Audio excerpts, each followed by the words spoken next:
마라나타는 초대교회 성도님들의 인사였고 고백이었고 선포였습니다. 그 뜻은 우리가 잘 알듯 주님 오십시오라고 하는 열망이죠. 사도 바울은 고린도 교회에 문안하면서 마라나타 우리 주님 오시옵소서라고 말했습니다. 성경의 맨 마지막 요한계시록은 어떻죠? 아멘 주 예수여 오시옵소서. 그렇습니다. 주님 오심을 갈망하고 기다리는 것이 바로 성경의 마지막 우리에게 주신 메시지입니다. 오늘 우리는 마라나타를 외침으로 새로운 시작을 선포했습니다. 오늘은 대림절 1주입니다. 대림절은 주님께서 지금 이곳에 또한 다시 오심을 기다리고 대망하는 계절입니다. 우리는 4번의 대림절 주일을 지난 후 성탄절을 맞이하게 됩니다. 일반 달력으로는 이제 새해가 되려면 아직 한 달이 남았지만 교회 달력으로는 오늘이 새해입니다. 시작이에요. 새로운 시작. 감동이 없으신가 봐요. 저는 감동이 막 넘쳐나는데 새로운 시작인데 그렇습니다. 정말 중요한 시간입니다. 성도는 시간을 보는 눈이 다릅니다. 거룩한 리듬을 따라 살아갑니다. 성도는 물론 이 세상 가운데 살아가지만 하늘의 시간을 살아갑니다. 우리의 일상생활은 일반 달력을 따라서 살아가죠. 우리의 삶은 은혜의 교력을 따라서 살아갑니다. 인생은 시간이라고 할 수 있어요.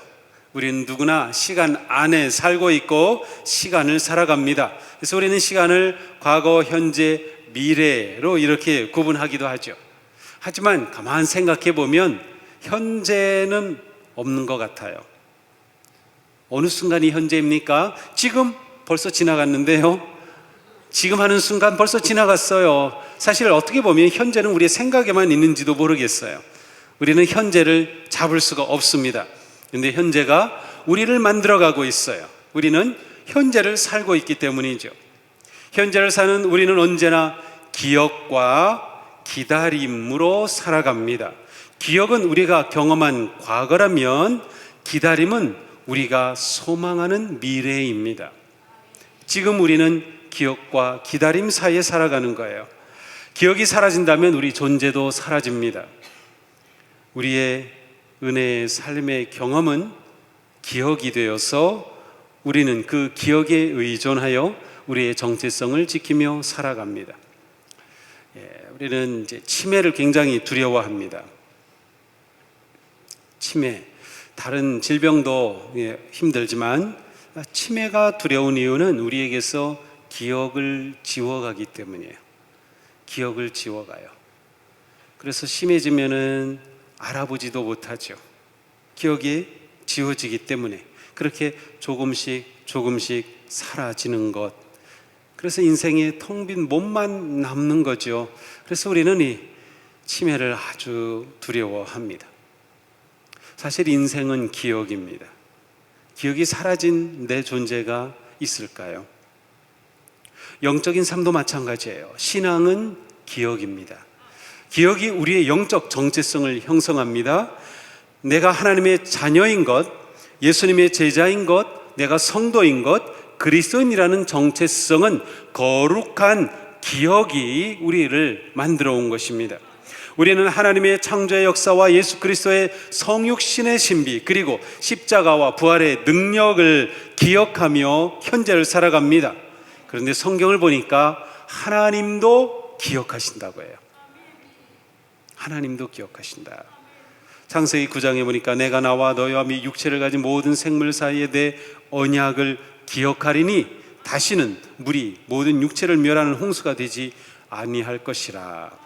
레위기에는 이렇게 말씀합니다. 내가 야곱과 맺은 내 언약과 이삭과 맺은 내 언약을 기억하며 아브라함과 맺은 내 언약을 기억하고 그 땅을 기억하리라. 하나님께서 기억하겠다고 말씀하셔요. 예수님은 마지막 만찬에서 제자들과 만찬을 나누시면서 빵을 들어 감사를 드리고 떼어 그들에게 주시면서 이렇게 말씀하시죠. 이것은 너희를 위해 주는 나의 몸이다. 이것을 행하여 나를 기억하여라. 우리가 사는 것은 하나님께서 우리를 기억하시기 때문이며 또한 우리가 주님의 은혜를 기억함으로 우리의 정체성을 세워가는 겁니다. 저는 말씀을 준비하면서 우리 그리스도인들은 치매를 보는 눈이 좀 달라야 한다는 생각을 하게 됐어요. 치매는 정말 모든 기억이 사라지고 두려움이죠. 신앙생활 잘 하던 분이 치매에 걸리면 하나님도 모른답니다. 가족은 물론이고요, 찬송도 다 잊어져요. 주님을 예배하는 것도 다 잊어져요. 이렇게 되면 도대체 이분의 삶에 의미가 있을까? 이분도 천국을 가실 수 있나? 이러한 생각까지 들죠. 그런데 우리에게 중요한 것은 내가 다 잊어도 하나님이 나를 기억하시는 것. 이게 치매를 보는 우리 그리스도인에게 아주 중요한 관점이에요. 내가 치매 걸려서 하나님도 모르고 다 모르게 되면 어떡하지? 걱정 안 하셔도 돼요. 하나님이 우리를 기억해 주시는 거예요. 하나님이 우리를 기억해 주셔요. 기억이 우리에게 이렇게 중요합니다. 우리의 영적인 성장과 기쁨은 우리의 기억에 달려 있어요. 그러기에 초대교회 성도들은 어떻게 이 은혜를 기억하고 하나님의 사랑을 기억하고 부활의 능력을 기억할까를 생각하면서 교회력이라고 하는 아주 중요하고 훌륭한 방법을 만들어냈습니다. 교회력의 핵심은 기억입니다. 교회력, 우리 그리스도인들이 지키는 달력입니다. 이 모든 것의 중심에는 예수 그리스도가 계셔요. 성도는 예수 그리스도 중심의 시간을 살면서 십자가의 은혜와 사랑을 기억하여 왔습니다. 예배 중심도 마찬가지죠. 예배 두 기둥, 말씀과 성찬입니다. 말씀과 성찬으로 무엇을 하는 겁니까? 기억하는 겁니다. 하나님의 사랑을, 약속의 말씀을, 은혜를 기억하는 것이죠. 여기서 기억한다는 것은 단지 떠올린다거나 추억한다거나 회상한다는 의미가 아닙니다.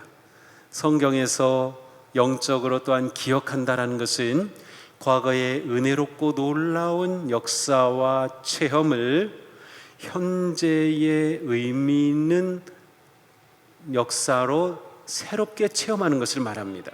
그러니까 우리가 주님의 부활을 기억합니다 라는 것은 주님 부활하셨어 가 아니고요, 그 부활하신 주님의 능력을 현재 다시 내가 체험하는 것을 말해요.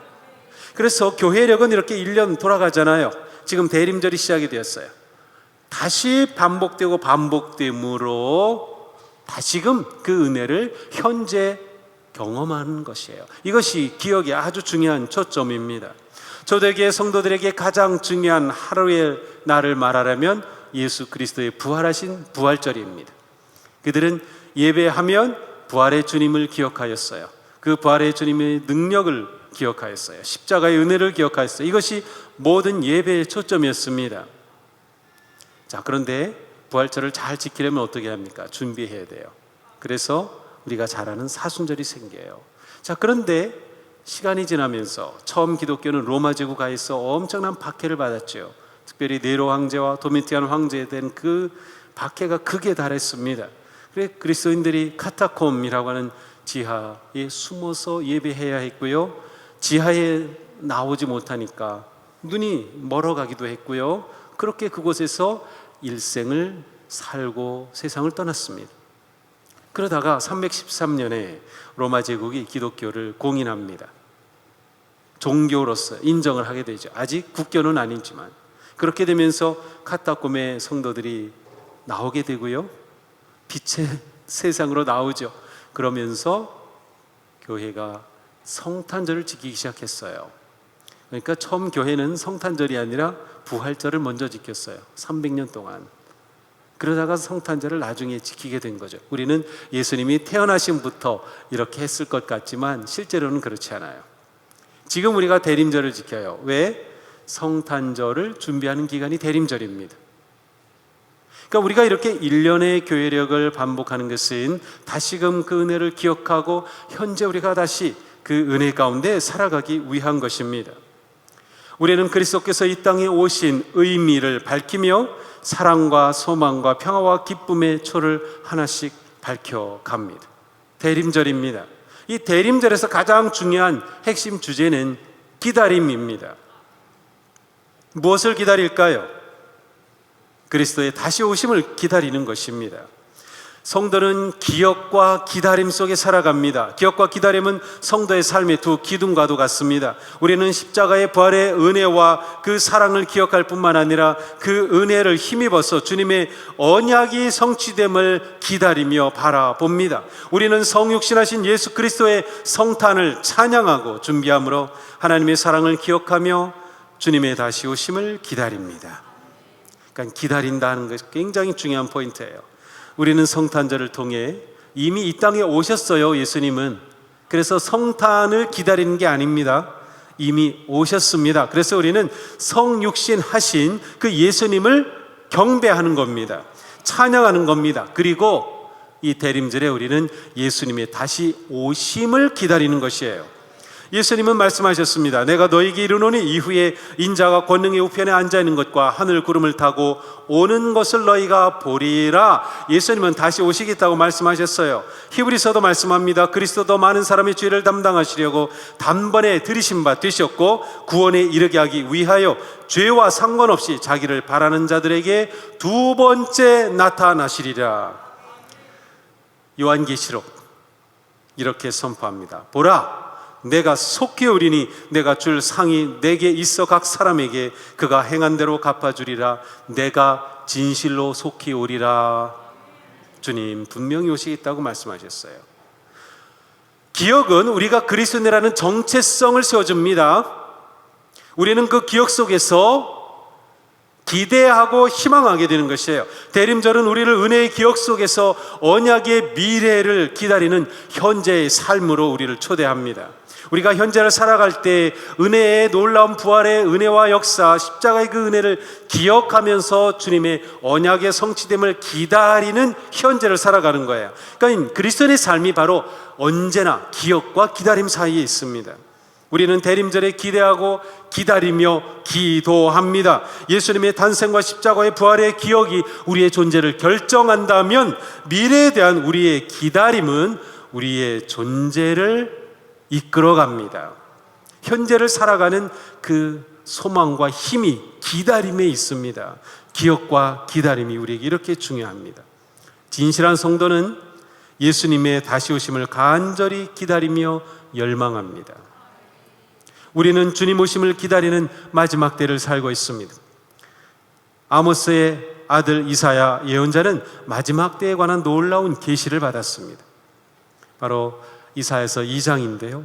그는 주님의 성전이 서 있는 으뜸 가는 시온산을 보았어요.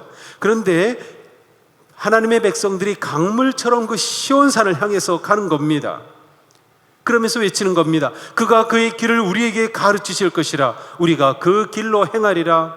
그가 우리에게 가르치실 것이다. 말씀하실 것이다. 바로 그것을 기대하면서 지금 시온산으로 올라가는 거예요. 예배자로 올라가는 것이죠. 그런데 하나님이 주실 말씀은 바로 심판과 판결의 말씀이었어요. 더욱 놀라운 것은 보통 심판과 판결은 두렵잖아요. 그런데 하나님이 주시는 심판과 판결의 말씀은 놀라운 말씀이에요. 바로 이사야서 2장 4절부터 5절입니다. 그들이 칼을 쳐서 보습을 만들고 창을 쳐서 낫을 만들 것이며 나라와 나라가 칼을 들고 서로를 치지 않을 것이며 다시는 군사 훈련도 하지 않을 것이다. 오너라 야곱 족속아 주님의 빛 가운데서 걸어가자. 이사야가 마지막 때에 받은 계시는 하나님이 개입하셔서 인간의 역사 가운데 개입하셔서 말씀하시고 심판하시는데 바로 그 가운데 이 땅에 놀라운 은혜가, 어떤 은혜? 폭력이 멈추는 겁니다. 전쟁이 멈추는 겁니다. 평화와 자유와 해방의 놀라운 은혜가 임하는 거예요. 그래서 주님 그 빛 가운데로 걸어가자라고 초대를 하죠. 우리는 전쟁과 다툼과 갈등과 두려움의 세상에서 오직 주님의 오심을 기다립니다. 이 세상이 혼란할수록 어두울수록 우리는 주님의 오심을 갈망할 수밖에 없습니다. 주님의 오심만이 우리의 유일한 희망이기 때문입니다. 초대교회 성도들은 박해와 위기와 두려움 가운데서도 오직 주님 오심을 기다리는 그 믿음으로 버텨냈습니다. 주님 다시 오셔서 우리의 승리의 주가 되실 것이라는 확신으로 그 모든 박해를 버텨냈습니다. 우리는 흔들림 없이 주님의 언약의 말씀을 붙잡고 이루실 것을 바라보며 주님을 믿고 기다려야 하는 거죠. 그것이 지금의 우리의 삶인 거예요. 많은 성도들이 예수님의 다시 오심, 재림, 심판을 말하면 무엇을 궁금해합니까? 언제? 그때가 언제죠? 예수님 언제 다시 오시죠? 언제가 마지막 때입니까? 를 알고 싶어 합니다. 그런데 예수님이 말씀하셨어요. 그 날과 그때는 아무도 모르나니 하늘의 전사들도 아들도 모르고 오직 아버지만 아시느니라. 노아의 때와 같이 인자의 임함도 그러하리라. 아멘. 인자의 임함, 주님의 다시 오심도 그와 같을 것이다. 때를 알 수 없어요. 아버지만 아신다는 거죠. 그러니 언제 오시느냐에 관해서 논쟁하는 것은 다 의미가 없습니다. 누가 말하기를 언제 오신다? 그것은 100% 가짜입니다. 거기에 현혹될 이유가 없어요. 예수님도 아버지만 아신다고 말씀하셨잖아요. 그러므로 그 때가 중요한 게 아닙니다. 중요한 건 무엇입니까? 그 때를 어떻게 준비하느냐가 중요한 겁니다. 그 때를 어떻게 맞이하느냐가 중요한 거죠. 그래서 예수님은 두 가지로 대답하십니다. 그러므로 깨어 있어라. 어느 날에 너희 주가 임할는지 너희가 알지 못함이니라. 이러므로 너희도 준비하고 있으라. 생각지 않은 때 인자가 오리라. 예수님이 다시 오심을 기다리는 성도는 첫 번째 깨어 있어야 합니다. 두 번째 준비해야 합니다. 이것이 대림절을 지키는 우리의 삶의 모습입니다. 우리는 깨어 있어야 합니다. 사도 바울은 말씀하죠. 여러분은 지금이 어느 때인지 압니다. 잠에서 깨어야 할 때가 벌써 되었습니다. 잠에서 깨어야 할 때가 되었다는 거예요. 우리는 잠자면 아무것도 할 수 없어요. 잠자면서 할 수 있는 건 없어요. 의지적으로 할 수 있는 건 없어요. 하지만 중요한 것들을 하긴 하죠. 꿈을 꾸죠. 잠꼬대 하죠. 코 골죠. 잘하는 겁니다. 그런데 영적으로 잠자면 이걸 못해요. 뭘 못할까요? 기도를 못해요. 예수님 말씀하셨어요. 나와 함께 한 시간도 이렇게 깨어 있을 수 없더냐? 시험에 들지 않게 깨어 기도하라. 그렇습니다. 예수님이 잡히시던 밤에 제자들에게 하신 말씀입니다. 기도의 자리에 깨어 있지 못해 잠든 제자들에게 주신 안타까운 말씀이에요. 깨어 있으라는 말은 기도하라라는 뜻입니다. 대림절을 맞은 우리는 다시 오실 주님을 기다리고 갈망하면서 기도의 자리에 깨어 있어야 합니다. 대림절은 깨어 기도하는 시간입니다. 깨어 기도하는 삶을 회복해야 할 때가 대림절입니다. 그러므로 우리는 기다리고 기대하고 기도하는 성도가 되어야 돼요. 그때 하나님의 평화가 우리 가운데 임하실 줄로 믿습니다. 기도하는 사람은 하나님과 더욱 친밀해집니다. 그러면 다시 오실 주님과 낯설지 않습니다. 주님 다시 오셨는데 얼굴도 낯설고 낯가림하면 어떡합니까? 기도하면 주님과 친해지는 겁니다. 기도하는 사람은 주님의 뜻을 찾죠. 그리고 주님의 마음을 품게 되죠. 우리가 기도할 때 우리는 우리 자신의 시간표에 얽매이지 않습니다. 주님께 모든 시간을 의지하고 맡깁니다. 그것이 성도의 삶인 거예요. 오직 시간의 주님이신 주님, 시간과 역사의 왕이신 주님만을 따르는 거죠. 그렇게 우리는 바라보며 기다립니다. 자, 두 번째 무엇이에요? 준비하라 그랬어요. 신앙하는 삶은 곧 주님 오심을 준비하는 삶이에요. 우리의 모든 삶은 100% 준비하는 삶이에요. 주님 다시 오심을 준비하는 삶, 어떻게 준비해야 합니까? 말씀이 우리에게 친절하게 가르쳐 줍니다. 자, 이 말씀 우리 천천히 읽겠습니다. 천천히. 우리의 구원이 우리가 처음 믿을 때보다 더 가까워졌습니다. 주님의 때가 가까워졌어요. 그러므로 우리는 어둠의 행실을 벗어버리고 빛의 갑옷을 입읍시다. 낮에 행동하듯이 단정하게 행합시다. 호사한 연회와 술 취함, 음행과 방탕, 싸움과 시기에 빠지지 맙시다. 주 예수 그리스도로 옷을 입으십시오. 정욕을 채우려고 육신의 일을 꾀하지 마십시오. 아멘. 그렇습니다.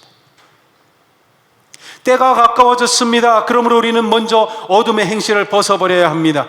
오늘 우리가 이곳에 오기 위해서 아침에 일어나서 새 옷을 입었듯이 우리도 그리스도로 옷을 갈아입어야 합니다. 그런데 그 옷은 빛의 갑옷이라고 했어요. 갑옷, 전투복이란 뜻입니다. 우리는 영원한 승리를 위하여 악의 세력과 맞서 싸우며 주님을 맞이해야 하기 때문에 빛의 갑옷을 입어야 합니다. 그리스도 옷을 입는다, 무슨 뜻이에요? 성경을 보면 그리스도 옷을 입는다는 표현은 세례와 연관되어 있습니다. 내가 회개하고 예수 그리스도를 믿어 세례를 받을 때 그때 그리스도로 옷 입은 것입니다. 성령의 임재하심과 충만함 가운데 거하게 되는 것이죠.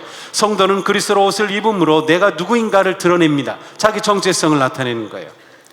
그리스도 옷을 입은 사람은 자신의 믿음을 지키며 주님 오심을 기다립니다. 기다리는 성도는 어떻게 한다 그랬어요? 술 취하지 않는다 그랬어요. 음행과 방탕을 피한다고 했어요. 다툼과 시기에 빠지지 않는다고 했어요. 정욕을 채우려고 육신의 일을 도모하지 않는다고 했어요. 이것이 주님의 오심을 기다리는 성도의 준비하는 모습입니다. 어둠을 벗어나 빛의 길을 걸어가기 위한 것이죠. 선한 길을 걷습니다. 거룩한 길을 걸어갑니다. 이사야 선지자의 외침도 그랬습니다. 오라 우리가 여호와의 빛에 행하자. 언제나 빛의 길을 걷는 성도는 그 길에서 참 빛이신 주님을 영접하게 될 것입니다. 이것이 오시는 주님을 기다리는 우리의 모습이 되어야 합니다. 이것이 대림절을 살아가는 삶의 방식입니다. 마라나타를 외쳤던 믿음의 선조들은 억압과 고난과 불의와 불평등과 가난과 아픔 속에서 오직 주님만이 진정한 생명이며 자유이며 기쁨이며 희망임을 고백했습니다. 그들에게 주님의 다시 오신 만큼 큰 희망은 없었습니다. 주님의 다시 오심의 약속이 그들의 삶을 이끌어갔습니다. 그들은 오로지 주님 오시옵소서 마라나타의 신앙으로 모든 고난과 박해를 이겨냈습니다. 지금 우리는 어떻습니까? 우리가 고난과 위기에 처할 때 주님의 오심을 갈망합니까? 정말 우리는 주님 오시옵소서라고 간절하게 마라나타를 외치는 성도입니까? 아니면 이 세상에 너무 빠져서 세상이 좋아서 마라나타를 외치기에 너무나도 안일한 것은 아닙니까? 누가 마라나타를 외칠까요? 누가 마라나타를 외칠까요? 지금 이래서는 안 되는데, 지금 세상은 너무나도 어두운데, 지금 고난과 위기와 아픔이 있는데 주님이 오심을 갈망할 상황 가운데 있음을 깨닫는 자는 주님을 갈망하며 마라나타를 외칠 것입니다. 우리가 마라나타를 외치지 않는다는 것은 우리가 너무나도 세속적이 되었다는 뜻입니다.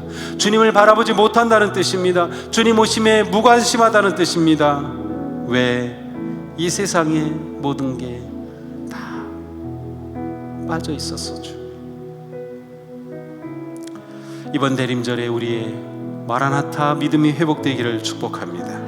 기다림을 회복하기를 바랍니다. 깨어서 기도하십시오. 거룩한 삶에 힘쓰십시오.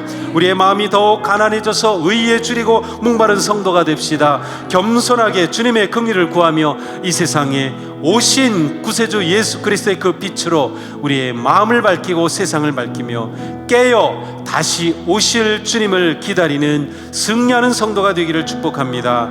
기도하고 준비하며 주님 오심을 기다리는 대림절 평화와 소망이 가득하기를 축복합니다. 마라나타 주님 오시옵소서.